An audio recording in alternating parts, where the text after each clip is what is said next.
D.C. here for a review of this year's 4-H Congress. Starting on Monday, 4-Hers, adult leaders, and agents came rolling into Raleigh. After registering at the McKimmon Center, you were off to move into your home away from home.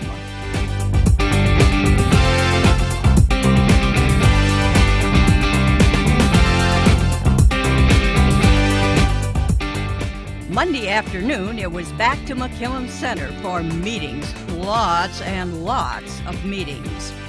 But there were also lots of opportunities to meet fellow 4-Hers from around the state and to renew old friendships.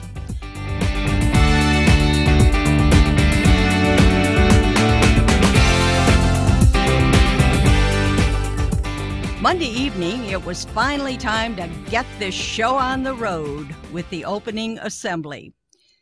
Counties from across North Carolina were proudly recognized in the Parade of Counties.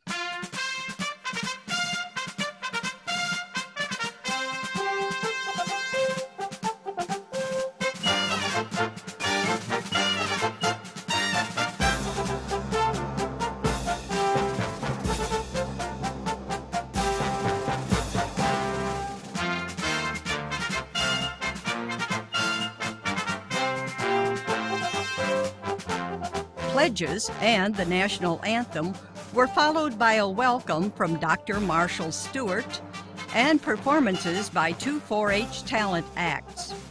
We also heard from Carol Ann Tucker, a 4-H alumnus, and we were challenged by President Leanthony Boone. What a treat! Then it was time to light the candles for the annual 4-H Honor Club tapping. Now, you may be wondering, what's so great about getting into the Honor Club? Well, it's exclusive. Membership in the Honor Club is reserved for 0.5% of all 4-Hers. It is truly an honor to be recognized by this group for outstanding work in 4-H.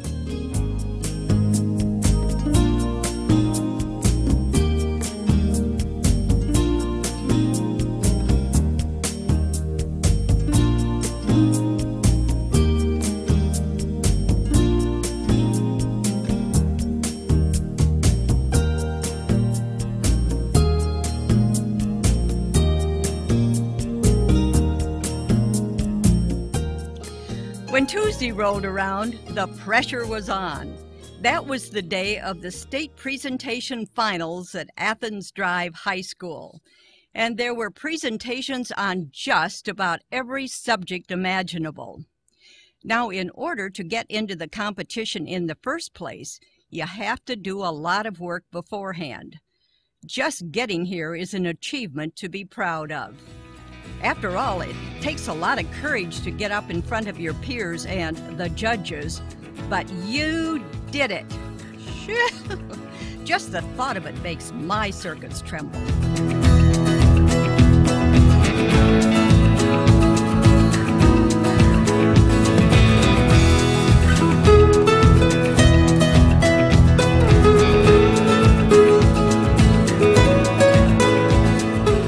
Those of you who weren't competing in presentations or the outdoor cooking contest had the chance to attend Teens in Leadership workshops that included topics such as Health Rocks and Youth in Governance.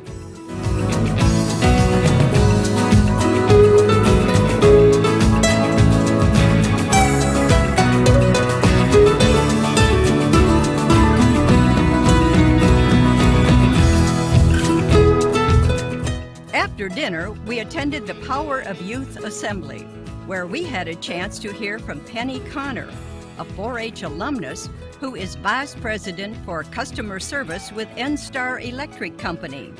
And we were entertained by two more 4-H talent acts. Later in the evening, we heard campaign speeches from the candidates for 4-H state offices. Then the campaign was on with the Blue Jean Ball and campaign booths.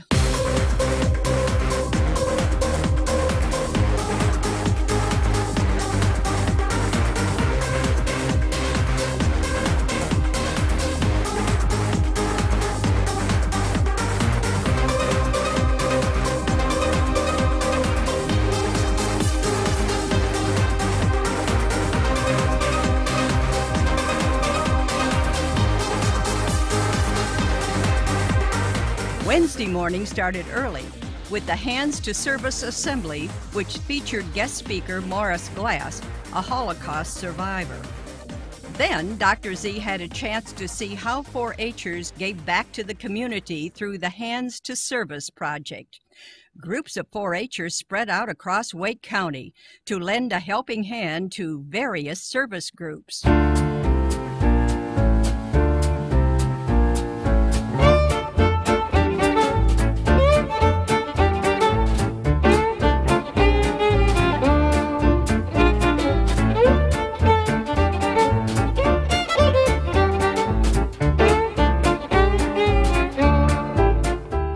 One of the keys to the successful 4-H program is the tremendous support we get from donors.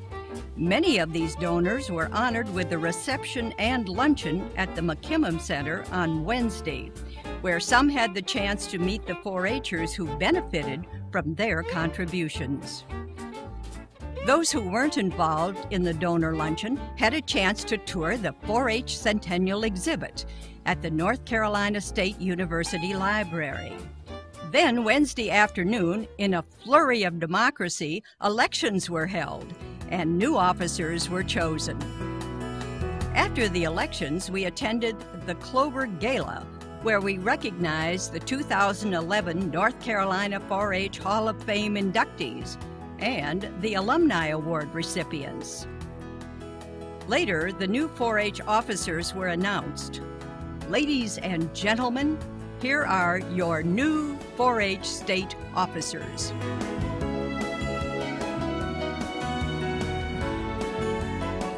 The outgoing officers received their George Smith Memorial trays as we said goodbye to the old officers and congratulations to the new ones. After the banquet was the candle lighting ceremony, which is always a magical event. Once the candles went out, we got our groove on to the farewell dance. It sure was a great night watching you bust your moves.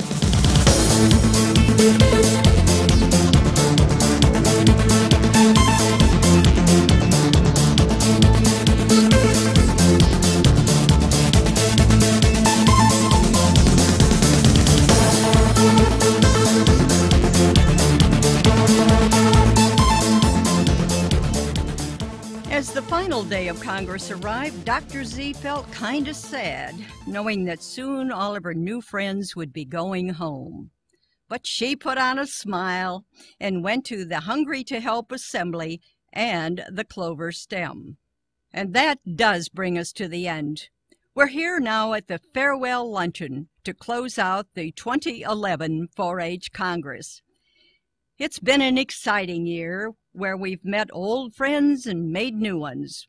We've worked on our skills and improved the community. But most of all, we've had a great time. You know, it seems to me that Congress just keeps getting better and better. So how about we take one last look at this year before we turn to face the coming year? Hit it, boys!